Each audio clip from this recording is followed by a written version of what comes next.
Hi hello കുട്ടൂസ് ഫാമിലിയുടെ പുതിയൊരു വീഡിയോയിലേക്ക് എൻ്റെ എല്ലാ കൂട്ടുകാർക്കും സ്വാഗതം. ഓണസദ്യയിൽ വളരെയധികം പ്രധാനപ്പെട്ട ഒന്നാണ് ഇഞ്ചിക്കറി പോലെ തന്നെയാണ് ഉള്ളിത്തീയൽ.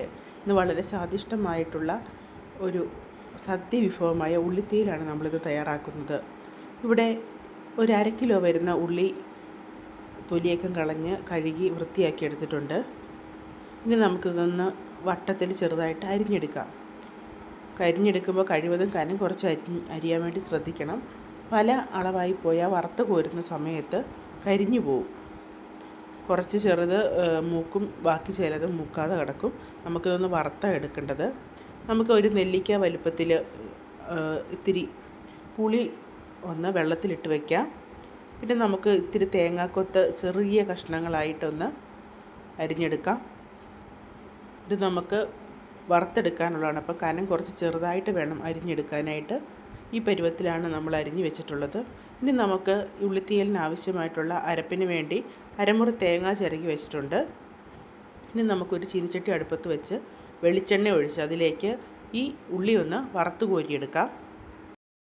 ആദ്യം ഹൈ ഫ്ലെയിമിലിട്ടിട്ട് വേണം ഉള്ളി ഒന്ന് വറുക്കാനായിട്ട്. അപ്പോൾ പെട്ടെന്ന് തന്നെ ആദ്യം ഒരു പകുതി മൂപ്പാവും. പിന്നെ മീഡിയം ഫ്ലെയിമിൽ ലോ ഫ്ലെയിമിൽ മാറ്റിയിട്ട് ഒട്ടും കരിയരുത്. ഈ ഗോൾഡൻ കളറിൽ നമുക്ക് ഇത് വറന്ന് കിട്ടണം. നന്നായിട്ട് വറുത്തെടുക്കണം. കരിഞ്ഞു പോയി കഴിഞ്ഞാൽ നമ്മൾ കറി വയ്ക്കുന്ന സമയത്ത് അതിൽ ഒരു ചെറിയ കയ്പ്പ് അനുഭവപ്പെടാൻ ഇടയുണ്ട്. അതുകൊണ്ട് വറുത്തെടുക്കുന്നത് വളരെ ശ്രദ്ധിച്ച് വേണം ചെയ്യാനായിട്ട്. ആദ്യമേ ആദ്യം കുറച്ച് സമയം നമ്മൾ ഫുൾ തീ കൂട്ടിയിട്ടിട്ട് പിന്നെ ഇത് മൂക്കാൻ സമയമാകുമ്പോൾ ലോ ഫ്ലെയിം വേണം വെക്കാനായിട്ട്. കാരണം അത് പെട്ടെന്ന് കരിഞ്ഞു പോകും ലാസ്റ്റ് സമയമാകുമ്പോഴത്തേക്കിനും. അപ്പോൾ നമ്മൾ ആദ്യത്തെ ട്രിപ്പ് നമ്മൾ കുറച്ച് ഇട്ടാൽ വറുത്ത് കോരിയത്. രണ്ടാമത്തെ ഇതേ മൂത്തിട്ടുണ്ട്. അത് നമുക്കൊന്ന് വറുത്ത് കോരിയെടുക്കുക. ഇത് ഈ പരുവത്തിലാണ് നമ്മൾ എടുക്കുന്നത്. ഇത് നല്ല ക്രിസ്പി ആയിട്ട് തന്നെ കിട്ടും. നമ്മളിങ്ങനെ കൈകൊണ്ട് എടുത്ത് വെക്കുമ്പോഴത്തേനും നല്ലപോലെ പൊടിഞ്ഞു പോലെ ഇങ്ങനെ വരും. അതാണ് നമുക്ക് പരുവം. അപ്പോൾ നമുക്ക് ആ എണ്ണയ്ക്കകത്ത് തന്നെ നമ്മൾ വെച്ചിരിക്കുന്ന തേങ്ങാ കൊത്തുകൂടി നമുക്ക് അതേപോലെ തന്നെ ഗോൾഡൻ കളറിൽ വറുത്തെടുക്കാം. ഒന്നും കരിഞ്ഞു പോയി കഴിഞ്ഞാൽ തീയലിന് ടേസ്റ്റ് കിട്ടത്തില്ല. കയ്പ്പായിരിക്കും മുന്നിട്ട് നിൽക്കുന്നത്. അപ്പം നമുക്ക് അതേ ചീനിച്ചട്ടി തന്നെ എണ്ണ മാറ്റിയിട്ട് നമുക്ക് തീയലിനുള്ള തേങ്ങയും കൂടെ വറുത്തെടുക്കാം. തേങ്ങയും അതുപോലെ തന്നെ വറുത്തെടുക്കുമ്പോൾ ഗോൾഡൻ കളർ തന്നെ ഈ പരുവത്തിൽ വരണം. കരിഞ്ഞു പോകരുത്. ഇനി ഫ്ലെയിം ഓഫ് ചെയ്തിട്ട് ചട്ടിക്ക് നല്ല ചൂടുണ്ട്. അപ്പോൾ ഒന്ന് ഓഫ് ചെയ്തിട്ട് ഒരു 2-2.5 ടീസ്പൂൺ മുളക് പൊടി ചേർക്കുന്നുണ്ട്. ഒരു 1.5 ടീസ്പൂൺ മല്ലിപ്പൊടിയും പിന്നെ 1/2 ടീസ്പൂൺ മഞ്ഞൾപ്പൊടിയും ഇത്രയാണ് ചേർക്കുന്നത്. നന്നായിട്ടൊന്ന് ഇപ്പം നമ്മുടെ ചീനിച്ചട്ടിക്ക് നല്ല ചൂടുണ്ട്. നല്ല കട്ടിയുള്ള പാത്രമായതുകൊണ്ട് അപ്പം ഒന്ന് അതിൽ തന്നെ ഇട്ട് നന്നായിട്ടൊന്ന് യോജിപ്പിച്ചെടുത്തിട്ടുണ്ട്. ഇനി അരപ്പൊന്ന് തണുക്കട്ടെ. നമുക്കൊന്ന് നന്നായിട്ട് വെള്ളം തൊടാതെ അരച്ചെടുക്കണം. നമ്മൾ നെല്ലിക്ക വലുപ്പത്തിലിട്ട് പുളി ഞാൻ പിഴിഞ്ഞരിച്ചെടുത്തിട്ടുണ്ട്. അപ്പോൾ ഈ പരുവത്തിലാണ് കേട്ടോ അരച്ചെടുത്തിരിക്കുന്നത്. ഒട്ടും വെള്ളം തൊടാതെ അരച്ചെടുത്തിരിക്കുന്നത് കേട്ടോ.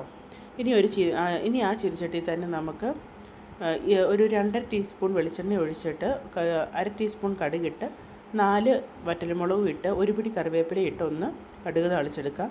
അതിലേക്ക് നമ്മൾ ഈ അരച്ച് വെച്ചിരിക്കുന്ന തീയലിൻ്റെ അരപ്പൊന്ന് ചേർത്ത് കൊടുക്കാം. ഞാൻ വെള്ളം ഒഴിക്കുന്നത് പുളിവെള്ളമാണ് കേട്ടോ ഒഴിക്കുന്നത്. പിന്നെ നമ്മൾ പച്ചവെള്ളം ഇതിൽ ഒഴിക്കത്തില്ല. തിളപ്പിച്ചാറിയ വെള്ളം ഒഴിക്കാവുള്ളൂ. അത് ഒഴിച്ചു കൊടുക്കുക. പിന്നെ ഇപ്പം പാകത്തിന് ഉപ്പും കൂടി ഇടാം. ഇനി നന്നായിട്ട് അതൊന്ന് തിളയ്ക്കുമ്പോഴത്തേനും നമ്മൾ വറുത്ത് കോരി വെച്ച നമ്മുടെ ഉള്ളി അതിലോട്ട് ചേർത്ത് കൊടുക്കാം.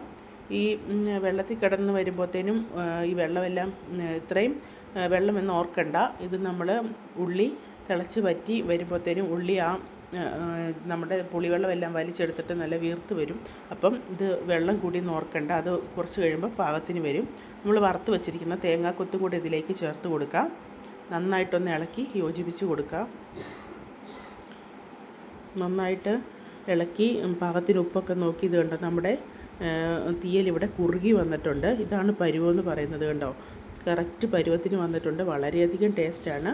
പിന്നെ ഇതിലേക്ക് ബാലൻസ് പുളിയൊക്കെ ഒന്ന് അഡ്ജസ്റ്റ് ആകാൻ ഉപ്പൊക്കെ ഒന്ന് ആകാനായിട്ട് പുളി കൂടുതലാണെങ്കിൽ ഒരു നുള്ള് ശർക്കര ചേർക്കാം കേട്ടോ. ഒരു നുള്ള് ശർക്കര. ഒരുപാട് മധുരം പാടില്ല. ഉള്ളിത്തീയലിന് ചെറിയ പുളിപ്പൊക്കെയാണ് വേണ്ടത്.